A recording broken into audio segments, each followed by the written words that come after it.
Hey, true believers, every hero has a secret identity, but let's see if you can crack the code of this super shadow. This hero had his parents murdered in front of him as a child. He studied criminology in the US as well as martial and mystical arts in Nepal with the cult of Kali, and he was once asked to join the West Coast Avengers but refused. Who do you think is this secret identity? We'll give you the answer at the end of the show. And if you're not watching The Watcher, then you best have an excuse. The Watcher, yeah, it's always watching you. Jimmy Woo, Con Man, and the Frost and This week is the big launch of Guardians of the Galaxy #1, and today we're doing a new segment called The Guardians Guide to the Galaxy, so grab your towel and let's get ready to shoot for the stars. The first Guardians of the Galaxy came to life in 1969 with a completely different team, but our current team of starfighters adopted the title in 2008 with the blessing of Vance Astrovic, the original team leader. Let's meet our team, shall we? Every group needs a fearless leader, and that, of course, is Star-Lord. On Earth, he's known as Peter Quill, but don't let that handsome blonde exterior fool you. He's only half human, ladies. He's an all-star pilot, a great shot with an element gun, and has a suit of armor that allows him to fly. Not to mention that his father is the king of the universe. To get the full backstory of Peter Quill, you'll definitely want to check out his origin story in the recently released Guardians of the Galaxy .1.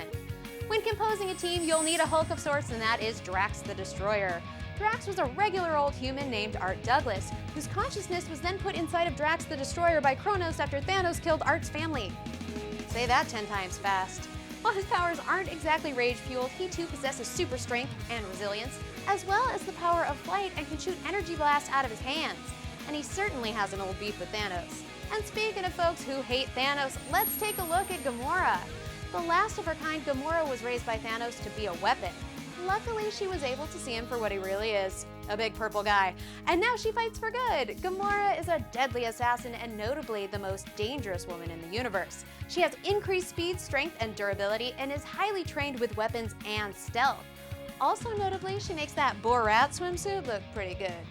And what would be a team without a marksman with a mouth? And that, of course, is Rocket Raccoon. Just don't tell him he's adorable. Rumored to be named after the Beatles song Rocky Raccoon, this little guy has been genetically engineered to give him human intelligence and upright walking structure while keeping all of his innate raccoon abilities. He also is a whiz with a laser gun, military tactics, and is generally the second in command as he is an all-around badass, even if he is cute and fuzzy. And let's not forget Rocket's good friend Groot.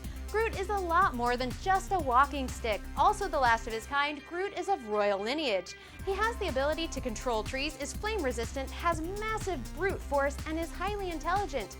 However, he seems to have a fairly limited vocabulary. When interviewed on the topic, he was quoted as saying, "I am Groot, I am Groot, I am Groot." The team's ultimate mission to protect the universe. Check out more about this book in the watch list and look forward to more news soon about Marvel's Guardians of the Galaxy film coming to theaters in August of 2014. And speaking of the talkies, Marvel's Ultimate Spider-Man is back with new episodes on the Marvel Universe block at Disney XD. New episodes will be flying high all through April, so be sure to go check that out. And if you're a Hawkguy fan, go skedaddle over to WeLoveFine.com, where they have a whole line of Hawkeye t-shirts based on Matt Fraction's highly successful run on that title, including the one that you see Kate Bishop donning in Hawkeye #9 by the very talented artist David Aja. You're gonna love him, bro. And now it's time for the watch list, where I give you my top picks for books hitting comic stores in the Marvel Comics app this Wednesday, March 27th. First up, you guessed it, Guardians of the Galaxy #1 by resident badass Brian Michael Bendis with art by Steve McNiven. Star-Lord's father has delivered the bad news that Earth is to be cut off from all contact with the outside universe. But some rules are made to be broken. You are definitely not going to want to miss the kickoff of this exciting series, especially when it looks like Tony Stark is on the scene. Next up, Uncanny Avengers #5 by Rick Remender with art by Olivier Coipel. Havoc is trying hard to take control of his team, but it's pretty hard to get the press on your side when there's a mutant mutiny everywhere, not to mention a team that can barely stand each other. You are not going to want to miss this shocker.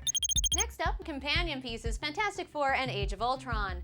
In Fantastic Four #5 AU by Matt Fraction with fantastic art by Andre Araujo, the kids awaken to a disturbing message from the Fantastic Foursome.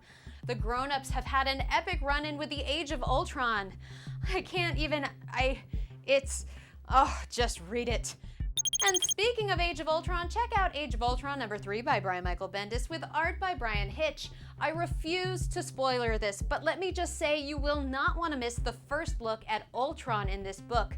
These two titles are gonna make you gasp. I'd say you might want to wear a heart monitor, but I no longer trust machines.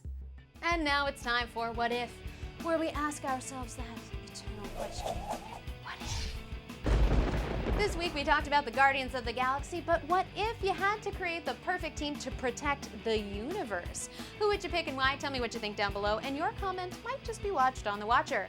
Got burning Marvel questions? Show me your tweets, send me your questions, comments, and galactic groups on Twitter at Lorraine Cink. And were you guys able to figure out the secret identity of that crime-fighting mystical martial artist? If you guessed Shroud, hey, you were right! Shroud can use his mystical perception to see through his environment, much like Daredevil, and can shroud a location in impenetrable blackness. Sounds like a fun guy at parties. See you next time, True Believers. I'm Lorraine Cink for Marvel, your universe. And if you're not watching The Watcher, then you best have an excuse. 'Cause The Watcher, yeah, it's always watching you.